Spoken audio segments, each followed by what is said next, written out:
We are ready. You're muted.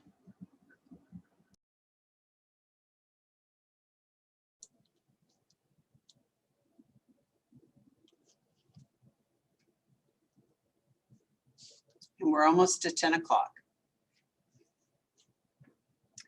Good morning, everyone, and I call to order the Kansas Corporation Commission Tuesday, December 22nd, 2020 business meeting to order. The general public has the ability to access the business meeting as it is being video streamed on YouTube and can be accessed on the KCC webpage as well. On today's agenda, we have 14 consent items, 2 noticed items, and 1 roll call vote. So I will begin with the consent agenda items. Commissioners, you've had the opportunity to read and review the 14 consent agenda items. I would like to make a comment on item 11, if I could. It is in the matter of the investigation of Atmos Energy Corporation of Olathe, Kansas, regarding violations of the Kansas Underground Utility Damage Prevention Act, commonly referred to as KUDPA, and the Commission's authority to impose penalties and sanctions through KSA 66-1,151. I would like to quote from the staff's R&R, if I could. Staff contends the increased number of violations over the past year indicates Atmos's ability to meet the statutory requirements has deteriorated within the last 22 months. For that reason, staff is recommending a penalty amount of $1,000 per violation. Staff believes an increased penalty amount for each violation will provide a stronger signal to Atmos regarding the Commission's expectations for locate accuracy and timeliness. I would also point out that the root cause of the 8 incidents, not marked, mismarked, not marked. This was very disappointing and disconcerting in that Atmos Energy very much understands the value of the KUDPA Act and their responsibility with it.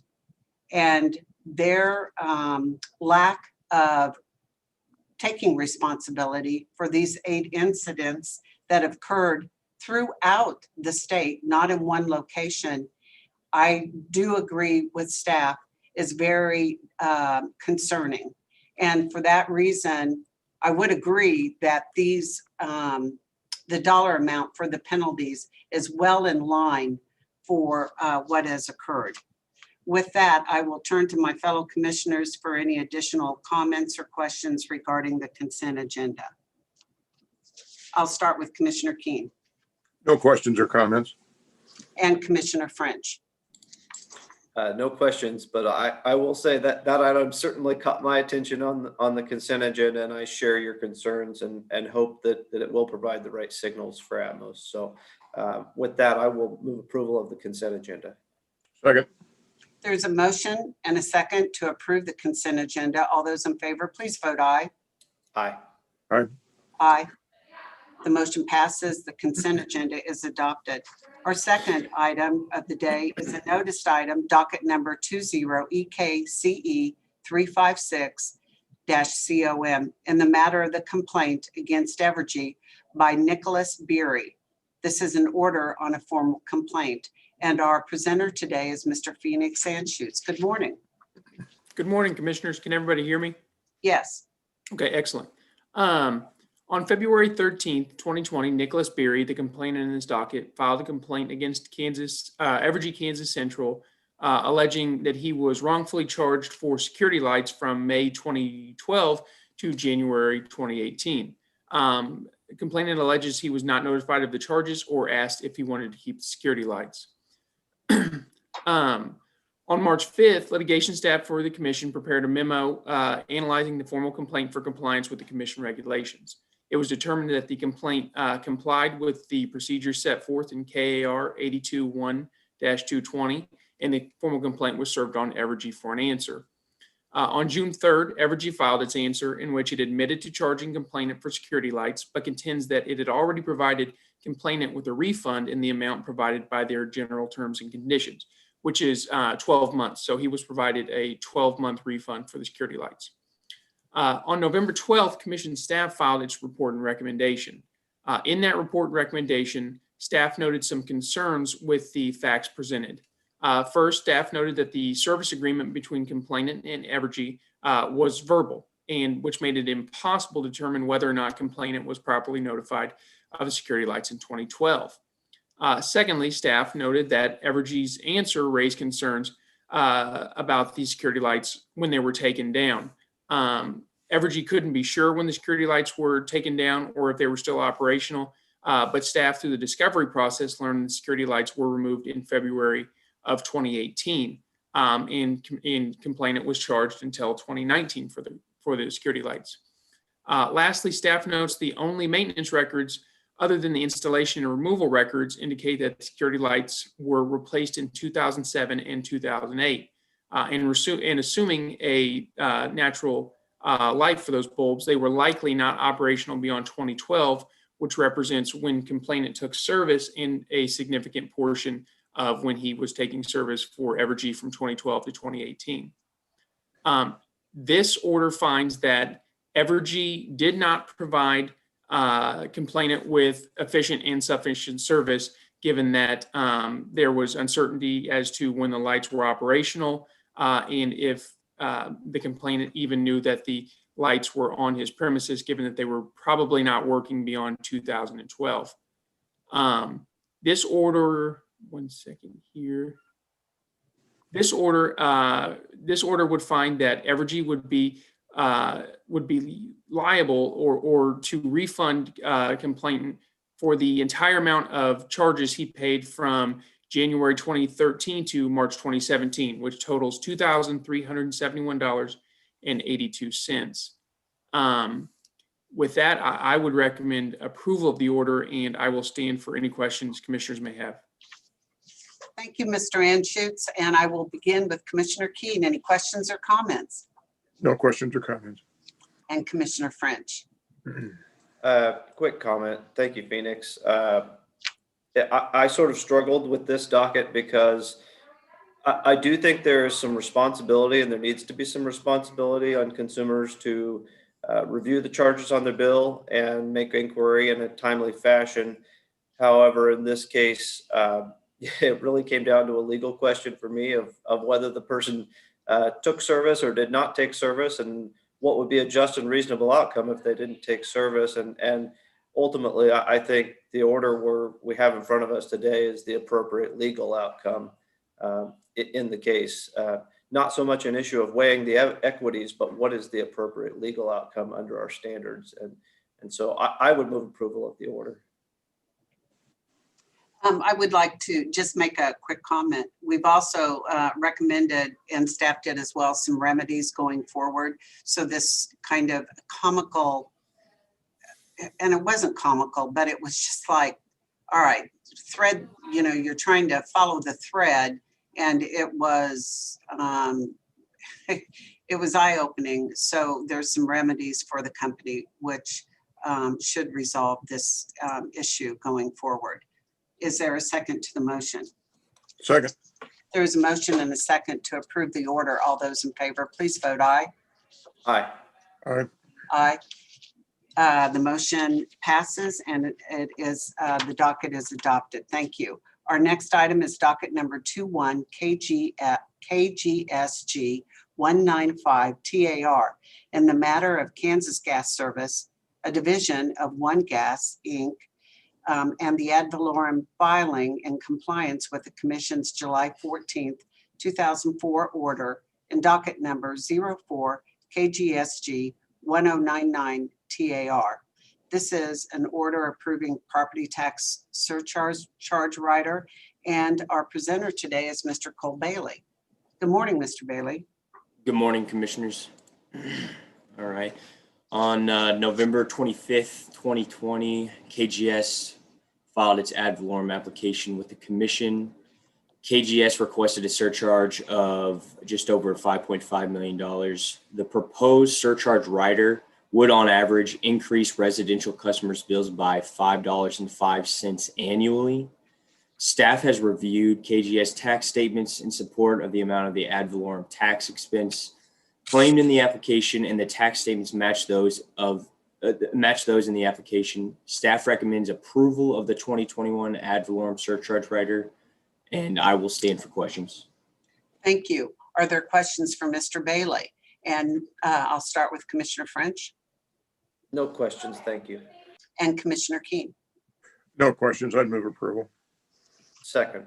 There is a motion and a second to approve the order. All those in favor, please vote aye. Aye. Aye. Aye. The motion passes. The order is adopted. Thank you, Mr. Bailey. And our final matter on the agenda is the commission approval of a permanent version of KAR 82-4-3A and a roll call vote on the certificate of adoption. Our presenter today is Mr. Hassan Latif. Good morning, Mr. Latif. Good morning, Commissioners. Transportation staff seeks commission adoption of its permanent version of KAR 82-4-3A. The identical temporary version was previously adopted by the Commission on September 10th and went into effect after approval by the State Rules and Regulations Board on September 17th. On October 5th, I appeared before the Joint Committee on Rules and Regulations to present the permanent version of this regulation that's before you. The committee requested no changes and had no comments on the proposed rule. Then on December 3rd, the Commission held a public hearing on the permanent version of this rule, and there were no written comments submitted prior to the hearing or after, and there were no oral comments submitted at the hearing that we did at the public hearing. Although the Commission is aware of the content of these changes for the public, I will briefly recap them. KAR 82-4-3A adopts relevant portions of Federal Rule 49 CFR Part 395, which establishes the rules of service requirements to be followed by motor carriers for their employees. On June 1st, 2020, 49 CFR 395 was amended by the Federal Motor Carrier Safety Administration to change rules about the way drivers calculate on-duty time in 4 different provisions. The first in the short haul provision, which was extended as far as driving time and mileage radius. The adverse driving conditions provision, which now allows for 2 extra hours to operate before going off duty. A 30-minute break provision was modified so that a break would have to be taken after 8 hours of driving time, as opposed to just on-duty time.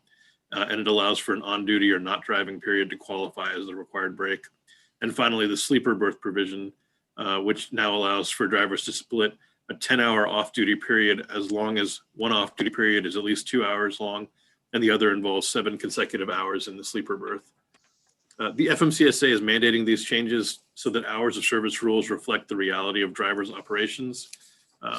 And the other minor amendments to the regulation incorporate some edits to reflect minor grammatical and form corrections, as well as other recent updates to portions of the FMCSA regulation, so that our adoption falls in line with what the federal regulation says.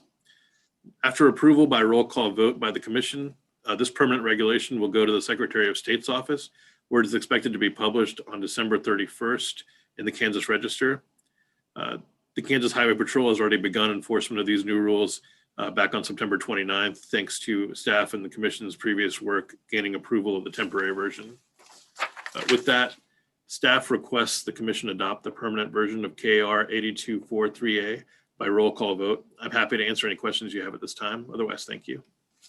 Thank you, Mr. Latif. And I do have a question right off. How are we notifying our motor carrier drivers in the state of Kansas on the update? I believe that they get notifications of changes through KTRAN previously, and these have already been in effect for a little while, so they should have had a notification that this has already gone into effect and that are operating under these rules currently. Very good. And at this point, I would like to thank you and Mr. Hamey for the work that you have done on this to finally get it to this point. I know it's required mothering to ensure that rule and reg makes it through the varied steps in the process. And I do appreciate the attention that you have taken to ensure that we are at this point today. So with that, I will turn to Commissioner Keen. Any comments or questions, Commissioner Keen? I would also commend the staff for its perseverance on this and for the quality of this work product. So with that being said, I have no further comments or questions. Thank you. And Commissioner French? Ditto. No questions. Okay, very good. At this point, we are required to take a roll call vote. I will do that at this point. Commissioner Keen, how do you vote? Aye. And Commissioner French, how do you vote? Aye. And I, Susan Duffy, I vote aye as well. Thank you. The motion passes unanimously, and the regulation will be filed for adoption with the Secretary of State's office. Again, thank you, Mr. Lateef, for your work on this. Thank you. Okay, at this time, I see Paula Artzer is with us, and it looks like she's in a more comfortable chair than you would usually find, Miss Artzer. So at this time, Paula, I was really sad to hear that you were leaving. And, but I understand. Here is an opportunity, and you are going to retire, and I think you already look kind of comfortable. So if, without any further ado, if I could, Paula was hired on August 2nd, 2010 as a project coordinator in business services. On December 11th of the next year, she was promoted to her current position of Senior Telecom Analyst with Utilities Division. You are telecom. You've been all about telecom this year, but I want to say one more thing. That may be your head is your work in telecom, but your heart and your passion has been Project Topeka.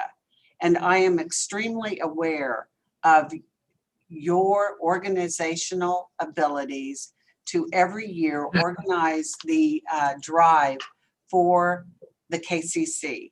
I am also aware of the huge outpouring because of your creativity, your determination, and your ability to organize a group and get them to focus and accomplish. I was not here, but I was working with Project Topeka, and I was keenly aware of the continued contributions that were coming in from this agency. And I know firsthand, as I worked with Project Topeka, how important your work was. And when I came back here and I met with the group, I understood completely why you all were so successful. And I want to thank you from the bottom of my heart for that part of your work here with the commission, because we are not just about our daily work with utilities, we are about our community as well. And you have proven yourself valuable as an employee in telecommunications and doing the work that very few people understand and about the work of the people. And so I thank you from the bottom of my heart for both. All right, so with that, I will turn to Commissioner Keen for any comments. Absolutely. Paul, I would second absolutely everything the chair just said. Thank you so much for all of your years of dedicated service to the state and to the community. I noticed in absentia this year in this plague-driven life that we're living here, that we really missed the KCC holiday stocking design and food competition that you oversaw and did so quite splendidly. But I wish you all the best in your retirement. We thank you so much for your service to the commission. We appreciate your work. Thank you. And Commissioner French, comments? Well, what more could be said after, it's a little hard to follow up the chair's comments there, but I agree with all of that. And, you know, you're leaving us a big hole, not just in utility regulation, but we might need your help recruiting some more help on the second floor to follow up in your footsteps. So thank you for all your service, and you deserve this time now to rest a little bit. Very much. Thank you, Commissioner French. I see your supervisor is on the Mr. McClanahan. So Jeff. Well, I think everybody's made some really good points. I don't have a whole lot to add, but thank you for your hard work and dedication over the years. It's been much appreciated, much noticed. To the extent that the Project Topeka dollars slide might not be a bad thing. There might be some weight loss on the second floor and throughout the commission. A lot of the fundraising has to do with food, and I know one of the things that Paula did that was a consistent moneymaker was a candy jar up front, and oftentimes I know how frequently that was refilled because Paula would be blocking the door to my office as she was restocking. Her hidden supplies were in filing cabinets just outside my door, so she was Good. frequently blocking my door as she refilled that jar. So, you know, we'll see if we can keep that one going. But I don't know. Weight loss may be in the future if we can't get somebody with Paula's organizational aptitude skills there. So, at any rate, thank you very much for all your hard work over the years, Paula. It's been much appreciated. Thank you. So Paula, before we let you speak, I do have a letter here that you will receive. It is addressed to you from Governor Kelly. It reads, "Dear Paula, it is a privilege to express my deep appreciation for your more than 10 years of service to the residents of our great state.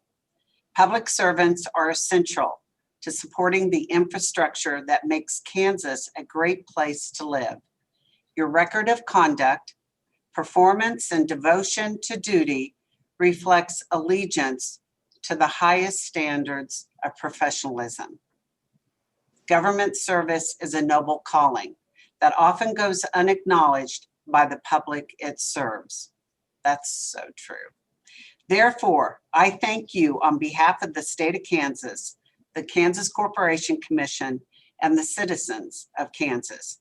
Best wishes to you for a long and enjoyable retirement. Sincerely, Laura Kelly, Governor of the state of Kansas. So you will get the original of this, and there is something else that will be coming your way. So would you like to make some comments, Paula? Just, I'm really looking forward to it, but I will really miss all you guys. I know you will. But just know that if you ever want to help coordinate or share your, actually put together a notebook for us, because you did so many things. And in terms of the work that you do for telecommunications, that's a hole that's going to be really hard to fill. You just know things, and nobody, you are one of a very small team of select people. So there is definitely a hole there, but we all know that there comes a time when it is your time. So thank you very, very much, and take good care of yourself. Thank you. All right. Thank you, everyone. Are there any other items to come before the commission? Commissioner Keen None for me, thank you. and Commissioner French. No, I move we adjourn. Second. There's a motion and a second to adjourn. All those in favor, please vote aye. Aye. Aye. The motion passes. We are adjourned. Everyone have a really good day. Thank you. Paula, take care. All right.